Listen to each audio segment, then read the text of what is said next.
Thanks for tuning in again to another episode of Make Your Mark Monday. Today we're going to talk about advertising, and specifically I'll talk to two different groups. I'm going to call out the media in terms of how they are delivering or how they're selling space in their advertising, as well as I'm going to talk to at least a little bit, talk to advertisers, businesses that are trying to promote their products through media and what they should expect from media and the space that they're purchasing.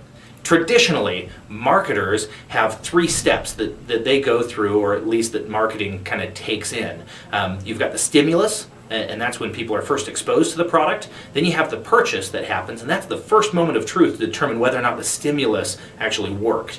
And then you've got the experience, which is the second moment of truth to determine whether the purchase was a good purchase and people are actually consuming whatever it is that you've got, the product or service that you offer. A little while back, Google, with the help of Jim Lisinski, added a fourth step to that traditional marketing approach. And the fourth step they called the zero moment of truth. And it's that moment after the stimulus when consumers go and they start researching a product or a service. And they go out and start doing all of this. Now, the stimulus and the zero moment of truth are essentially both advertising, or at least opportunities to advertise to clients. And marketers traditionally and advertisers have looked at these two steps as push and pull advertising. Push advertising is where you take a specific idea, or it's essentially the stimulus. You are exposing someone to the idea, to the concept of whatever the product or service is for the first time. And then you've got pull advertising, where they go out and they start doing research to determine whether or not this is a product they want to purchase or a service they want to engage in. Google has done a phenomenal job with pull advertising. I mean, they've really monopolized the space in a lot of ways in terms of people researching and then you being able to get your products and services in front of people while they're researching they're researching the products or services that they've had a stimulus to already in the push advertising. But the push advertising or the stimulus is one area that is just, it's amazing. It's this extreme gap within advertising and within marketing, is that we're still trying to do things, even though the internet has come so far. We're still trying to do things in a way that they worked, clear back. In the early days of even television. A really good example of the media not really understanding this, and I'm going to use CBS. CBS really does not get how to sell media today in today's economy. The way they're doing it is the same way they've always done it, and it's dying. And they know it. They know that something's wrong, but they don't really have a handle on what it is. And let's just take a look at their model, and then I'm going to apply that to other media sellers on that side of advertising. Okay, CBS, as they sell their media, they're still creating shows that correspond very closely with the demographic. And so they'll say, I need to sell more of whatever it is. I need to sell more quilted northern, toilet paper, or I need to sell more of this. So we've got to have some commercials, or some TV shows that kind of lend themselves to that specific demographic, which is okay, but you run into this issue. You've got a lot of fat within this industry that just needs to be cut off. You've got a lot of media out there that's being created to attract a little bit of attention here and a little bit of attention there, or in other words, you've got some viewers who are watching shows that are they're well beyond the demographic. So one of the things that is dying in terms of media and how they're setting it up is they keep creating shows and keep creating media based around a demographic if you're trying to sell to this specific group. And we thought that this was the best way to do things, but it's not anymore. It just isn't. There are people out there, lots of people, who like to watch shows that are they're not quite catered to their demographic. There are weird guys that really like hot rods that also may be watching chick flicks with their wives, okay? Or they may be watching, whatever the show is that just seems outside of their demographic. So, with that said, the best thing for us to do is to figure out how we can get better demographic information from our media viewers at that ground level. How can we advertise to Bob, who really likes those hot rods, while he's watching the chick flicks with his wife? Facebook has provided us a fantastic example for this. They provide demographic data that's just insane in terms of advertising. But again, if we're looking at kind of the moment of truth, it's not really relevant and it's not really timely.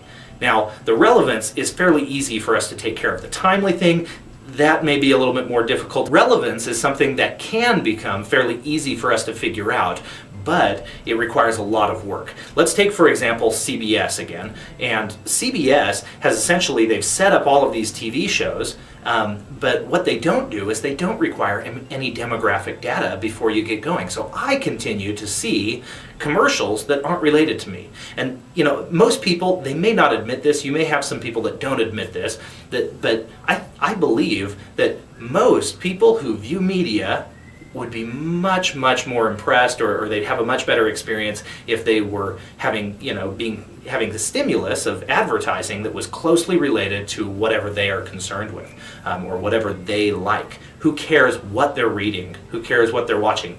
I'm on Pinterest every now and again, especially as we're looking for ideas for landscaping the backyard or things like that. I'm on Pinterest.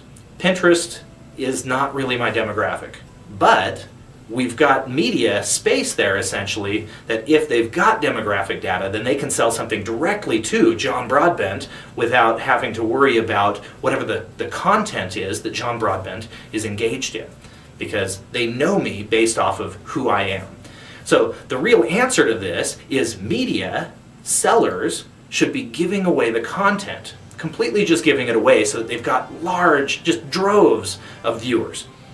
But then they really need to do that in exchange for very, very good demographic information. Then give people the option. I'd love to see a banner ad someday, or even a commercial that says, hey, you don't think that this commercial is relevant to you? Change your demographic settings, or change your settings. And then you go in and you give them more information and say, look, I don't want this. I know quite a few people, and I know that I haven't done a major study on this or anything, but a lot of people really enjoy the previews at movies. In fact, they feel that the experience in the movie theater is lessened if they're not there for the previews. These are advertisements. Why are people going out of their way to see advertisements when at home we just leave the television and we go away? It's because it's very timely. It's highly correlated to what they're currently doing. They want to see the movies that are coming out later. They want to see all of this stuff. The movie theaters, in my opinion, are better advertisers for movies, at least, than other advertisers. Now let's take CBS again, okay, and look at their model. Wouldn't it be cool, okay, for you, let's actually think about the viewer here real quick for just a minute. The viewer wants to be able to view everything. I want to be able to view episode 1 from this season. Heck, I want to be able to view episode 1 from season 1 and start the entire series from the beginning.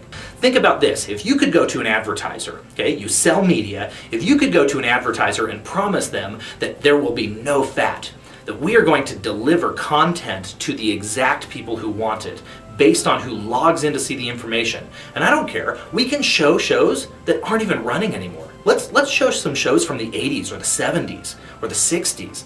Let's show some of these old shows to people and then give them the exact advertising that's relevant to them, based on the time of day that they watch, based on their current situation. Let's give them the option to go through and say, hey, this doesn't work for me anymore, or this ad isn't relevant. I'll go ahead and fix some of this stuff so that I don't want to see tampon commercials anymore. I'm sick of seeing them. They're not relevant to me. I will never need a tampon, I don't think. I'm sick of seeing commercials that aren't relevant to me as a consumer.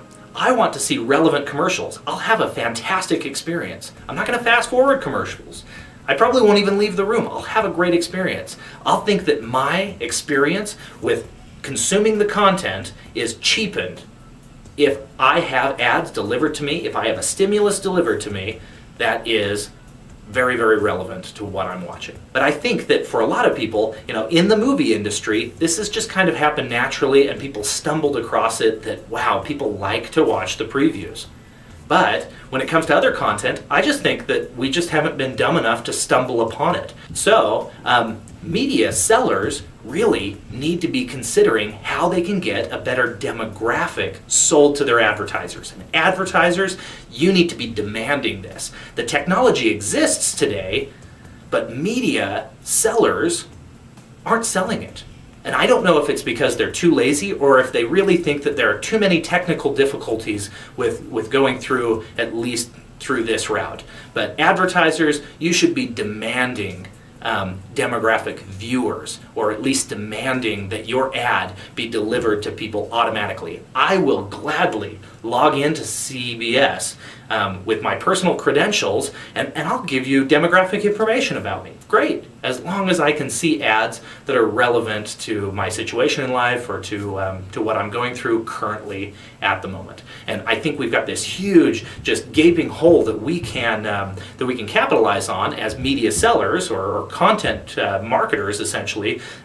If you've got content that you really want people to be consuming and you're selling advertising space, this is a huge area that I think people haven't tapped into. Google's done a decent job trying to kind of fill in the gap on their end to be able to say, okay, let's do some contextual targeting, something for the advertisers. But the media sellers, that's where it is just messed up right now.